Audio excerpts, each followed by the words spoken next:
Hello বন্ধুরা, আমি জীবন মাহমুদ। আমার গ্রামের বাড়ি নেত্রকোনা জেলায়। আমার এক ভাই, এক বোন। আমার বড় বোনের নাম শারমিন আক্তার শিমু। আমার বাবা একটা ছোটখাটো ব্যবসা করে। মা বাবা ভাই বোনকে নিয়ে চলছিল আমার পরিবার। আমার আপু মেডিকেলের ছাত্রী। আমার আপুর নাম শারমিন আক্তার শিমু। সে ময়মনসিংহ মেডিকেল কলেজে পড়ে এবং সেখানে একটি ছাত্রী হোস্টেলে থাকে। একদিন আমি বিশেষ এক দরকারে তার এখানে গিয়েছিলাম, কিন্তু সেখান থেকে ফিরতে ফিরতে রাত হয়ে গিয়েছিল। আমার আপু থাকে ছাত্রী হোস্টেলে। সেখানে তো আর পুরুষ মানুষকে থাকতে দিবে না। তাই আপু কৌশল করে আমাকে আপু এবং তার বান্ধবী তাদের রুমে লুকিয়ে রাখে। রাতের বেলা আমাকে তারা বের করে। তারপর আমরা তিনজন অনেকক্ষণ গল্প করলাম। কিন্তু হোস্টেলে তো যে সিটের অবস্থা খুব খারাপ, আপনারা জানেন। এখন থাকা নিয়ে প্রশ্ন। দুইজন মিলে আপু আর তার বান্ধবী এক সিটে থাকে। তাহলে আমি থাকবো কোথায়? আমি কোথায় ঘুমাবো? তারপর আপু আর তার বান্ধবী বলল, জীবন, তুমি এক কাজ করো। তুমি আমার এবং তোমার আপুর মাঝখানে শুয়ে পড়ো।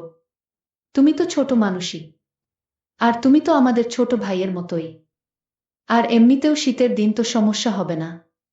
আমি বললাম, আচ্ছা ঠিক আছে। এই বলে আমি তাদের মাঝখানে শুয়ে পড়লাম। শুয়ে পড়ার পর বন্ধুরা, রাত যখন গভীর হলো, তখন শুরু হলো আমার সাথে তাদের দুজনের এক অদ্ভুত আচরণ, যা অনুভব করতে গেলেই আমার গায়ের লোম এখনো দাঁড়িয়ে যায়। প্রিয় বন্ধুরা, পুরো ঘটনাটি জানতে হলে অবশ্যই সম্পূর্ণ গল্পটি শুনতে হবে।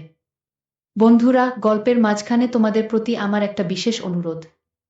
আমার গল্প যদি তোমাদের ভালো লাগে, তাহলে দয়া করে আমার চ্যানেলটি সাবস্ক্রাইব করে আমাকে সাপোর্ট করবা। বন্ধুরা, কলেজ থেকে বাসায় এসে ঢুকতেই মা হাতের ইশারায় বুঝালো যেন কোনো শব্দ না করি। আমি চুপি চুপি মার কাছে গিয়ে আস্তে করে বললাম, কি হয়েছে মা? বাবা কি রেগে আছে? মা বলল, না, তোর আপুর হোস্টেলে কি যেন ঝামেলা হয়েছে, তাই বাসায় চলে এসেছে। বাসায় আসার পর থেকে নাকি খুব মাথা ব্যথা করছে। এখন ঘুমিয়ে আছে। তুই আর কোনো ডিস্টার্ব করিস না। আমি মার কথা শুনে শুধু মুচকি হাসলাম। তারপর কিছু না বলে আমার রুমে চলে এলাম। পা থেকে মোজাগুলো খুললাম। শেষবার কবে মোজা ধুয়েছি আমার নিজের মনে নেই। নিজের মোজার গন্ধে নিজেই থাকতে পারছি না। মোজাগুলো নিয়ে চুপি চুপি আপুর রুমে গেলাম। দেখি আপু হা করে ঘুমাচ্ছে। সুন্দর করে আমার মোজাগুলো আপুর মুখের কাছে রেখে বাহির থেকে আপুর রুম লক করে এসে পড়লাম।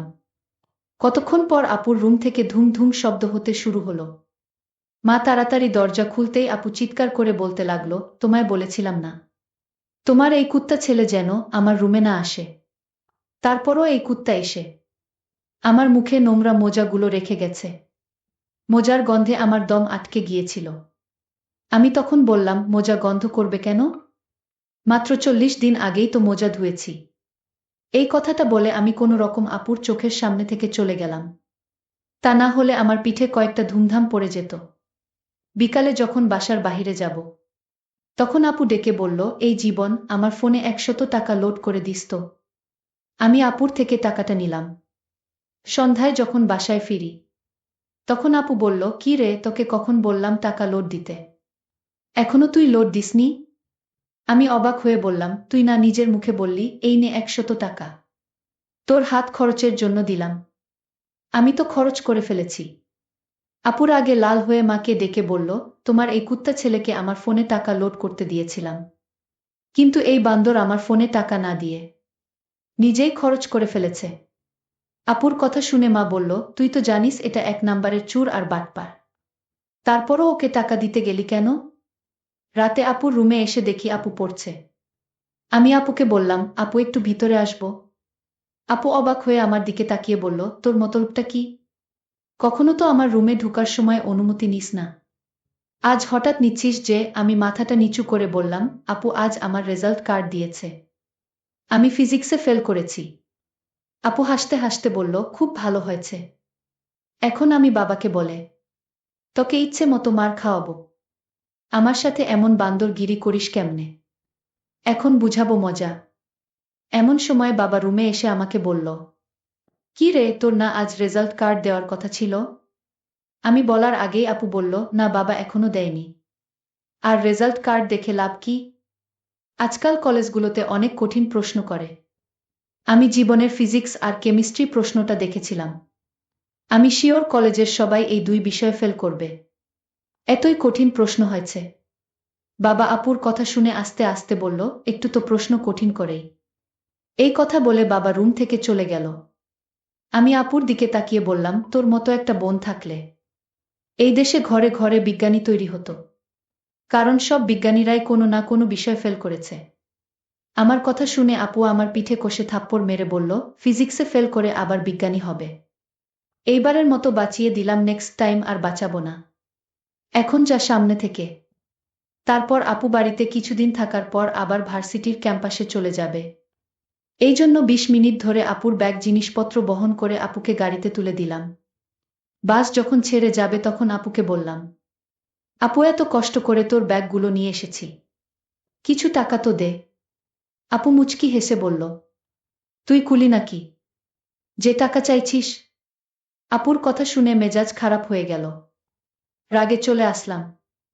অবশ্যই আপু পিছন থেকে ডেকেছিল, কিন্তু আমি শুনিনি। সকালে হঠাৎ আমার ফোনে একটা মেসেজ দেখে চমকে উঠলাম। কে যেন আমার বিকাশে ১০,০০০ টাকা পাঠিয়েছে। তার কিছুক্ষণ পর আপু ফোন দিয়ে বলল, কি রে, টাকা পেয়েছিস? আমি অবাক হয়ে বললাম, এত টাকা পাঠিয়েছিস কেন? আপু হেসে বলল, তুই না নতুন ফোন কিনতে চেয়েছিলে, তাই টিউশনির টাকা পেয়ে তোকে দিয়ে দিলাম। আর ৫,০০০ টাকা কয়েকদিন পর দিচ্ছি, তখন ১৫,০০০ টাকা দিয়ে একটা নতুন ফোন কিনে নিস। আমি খুশিতে চিৎকার করে আপুকে বললাম, আপু প্লিজ আর কিছু টাকা বাড়িয়ে দিস। ১৮,০০০ টাকা দিয়ে নতুন মডেলের একটা ফোন কিনব। কিন্তু আপু আমার কোনো কথাই শুনেনি, শুধু হ্যালো হ্যালো করতে লাগলো। এমন সময় শুনি কেউ একজন আপুকে বলছে, কি রে, আর কত এই নষ্ট টেপ মারা ফোনটা ব্যবহার করবি? এইবার তো নতুন একটা ফোন কিন। আপুর ফোনের হয়তো স্পিকার নষ্ট হয়ে গেছে, তাই আমার কথা শুনতে পারছে না। কিন্তু আমি ঠিকই আপুর কথাগুলো শুনছি। মুহূর্তের জন্য নিজেকে পৃথিবীর সবচেয়ে স্বার্থপর ভাই মনে হলো। বোনের থেকে সবসময় কিছু না কিছু আবদার করি, আর আমার বোন যে একটা নষ্ট ফোন ব্যবহার করে সেটা কখনো খেয়ালই করিনি। আপুর ১০,০০০ টাকা, আর আমার পুরাতন ফোন বিক্রি করে ৬,০০০ টাকা, আর ২,০০০ টাকা বাবার পকেট থেকে চুরি করে ১৮,০০০ টাকা দিয়ে একটা স্যামসাং নতুন মডেলের একটা ফোন কিনলাম। ফোন কিনে ভাবলাম আপুকে একটি সারপ্রাইজ দিবা, তাই আমি চলে গেলাম ময়মনসিংহে আপু যেখানে থাকে সেখানে। সেখানে আপুর হোস্টেলের সামনে, গেটের সামনে গিয়ে অনেকগুলো কল দিলাম, কিন্তু আপু আমার ফোন কোনোভাবেই রিসিভ করছে না। মনে মনে অনেক চিন্তায় পড়ে গেলাম, তাহলে কি হলো? আপু কেনই বা আমার ফোন ধরছে না? এদিকে সন্ধ্যা প্রায় হয়ে যাচ্ছে, বাড়ি আসবো কখন তাই নিয়ে চিন্তা করছি। তারপরও আপু ফোন ধরছে না। আমি নতুন মোবাইল নিয়ে আপুর জন্য অপেক্ষা করতে লাগলাম। কিছুক্ষণ পর দেখলাম অন্য একটা নাম্বার থেকে আপু আমাকে কল দিয়েছে। আমি আপুর ফোনটা রিসিভ করতে বলল, কে? আমি বললাম, আপু আমি জীবন। তারপর আপু আমায় বলল, জীবন তুই এখানে এসেছিস? এখন তো প্রায় সন্ধ্যা হয়ে যাচ্ছে, আর এই সময় তুই আমার হোস্টেলের সামনে কি করস? আমি বললাম, তুমি একটু গেটের সামনে আসো, আমার একটু দরকার আছে। আমার কথা শুনে আপু মনে করল জীবন হয়তো কোনো বিপদে পড়েছে, তাই আপু খুব তাড়াহুড়া করে নিচে আসতে শুরু করল।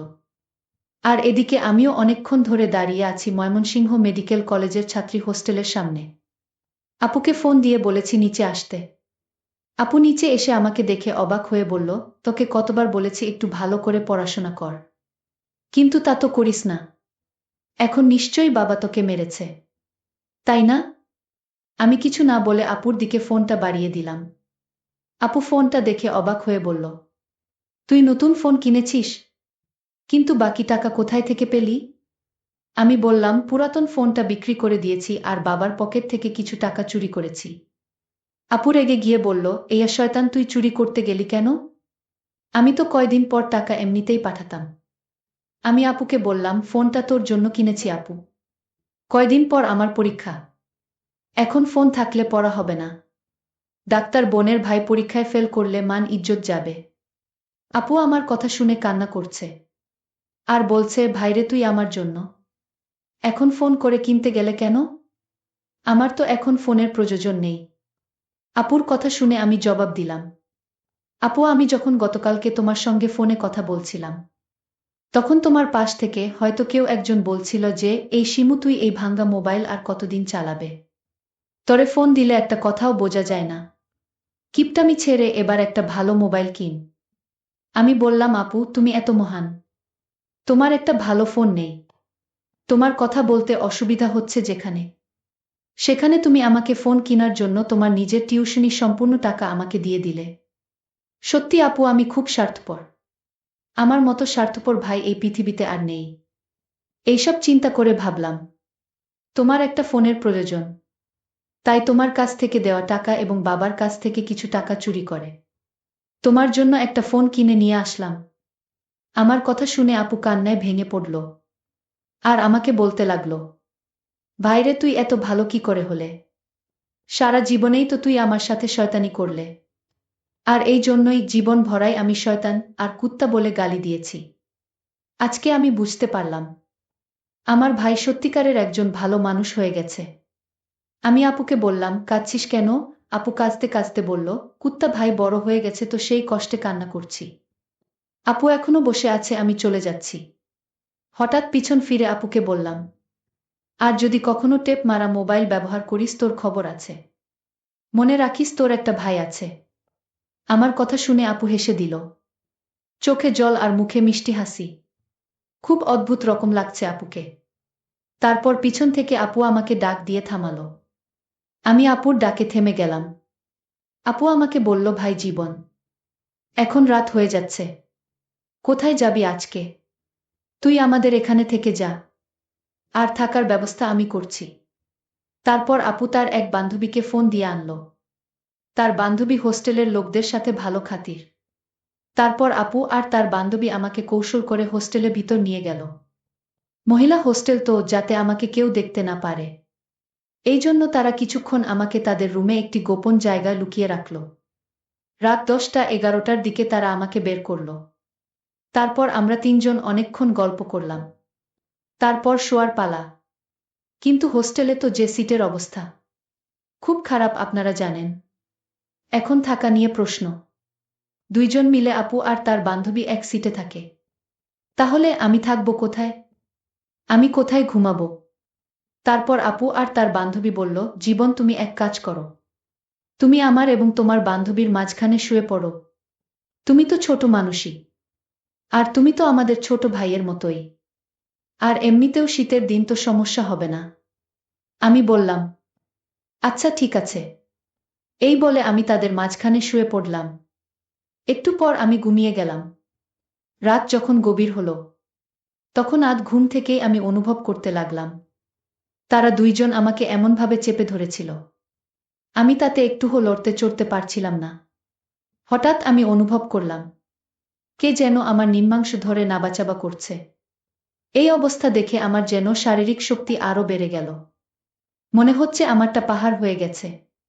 কিছুক্ষণ পর আমি অনুভব করলাম আপু এবং তার বান্ধবী উভয়েই আমাকে আমার সাথে ভীষণ এক অন্যরকম ভাবে মেতে ওঠার চেষ্টা করছে। তারা দুইজনেই আমাকে পেয়ে মনে হলো বাঘে যেভাবে হরিণ শিকার করে ঠিক সেইভাবে আমাকেও তারা শিকার করে ফেলল। তারপর বন্ধুরা, আমি আর আমাকে ধরে রাখতে পারলাম না। আমারটা দিয়ে আমি তাদের সাথে ভরাডুবি খেলতে শুরু করলাম। প্রথমে আমি আমার আপুর বান্ধবীকে ধরে আমারটা দিয়ে একটা মারতেই হঠাৎ সে কেঁদে উঠল। আমি আপুর বান্ধবীর সাথে কিছুক্ষণ কাজ করার পর সে যেন হাঁপিয়ে গেল। তারপর আমি লক্ষ্য করে দেখলাম আমার আপু কাজ করার জন্য পাগল হয়ে আছে। কি বলবো বন্ধুরা, লজ্জা শরমের মাথা খেয়ে সেদিন অস্বাভাবিক অবস্থায় আমার আপুর এবং তার বান্ধবীর সাথে এরকম অস্বাভাবিক কাজ করতে বাধ্য হয়েছিলাম। সেদিনের কাজের জন্য বন্ধুরা, সত্যিই পরবর্তীতে আমি অনুতপ্ত হয়েছিলাম। কারণ আপু এবং তার বান্ধবীর সাথে আমার যে ঘটনাটি হয়েছিল, সম্পূর্ণ ঘটনাটি হয়েছিল অস্বাভাবিকভাবে।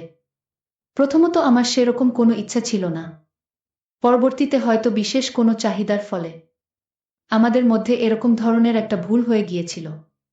আপু এবং তার বান্ধবীর কাছ থেকে আমি ক্ষমা চেয়ে নিয়েছিলাম। পরিশেষে আমি তোমাদেরকে বলবো, বন্ধুরা, তোমাদের জীবনেও হয়তো এরকম ধরনের ঘটনা ঘটতে পারে। তাই এরকম ধরনের ঘটনা ঘটার পূর্বেই তোমরা সাবধান হয়ে যাবে। নয়তোবা আমার মতো তোমরাও এরকম ধরনের ভুল করে তারপর অনুশোচনায় ভুগতে হবে। বন্ধুরা, আজকে এই পর্যন্তই। ভিডিওটি ভালো লাগলে একটি লাইক দিন। আর তোমরা যদি এরকম ধরনের নতুন নতুন ইন্টারেস্টিং ভিডিও পেতে চাও, তাহলে দয়া করে আমার চ্যানেলটি সাবস্ক্রাইব করো। ভিডিওটি দেখার জন্য তোমাদের সকলকে অসংখ্য ধন্যবাদ।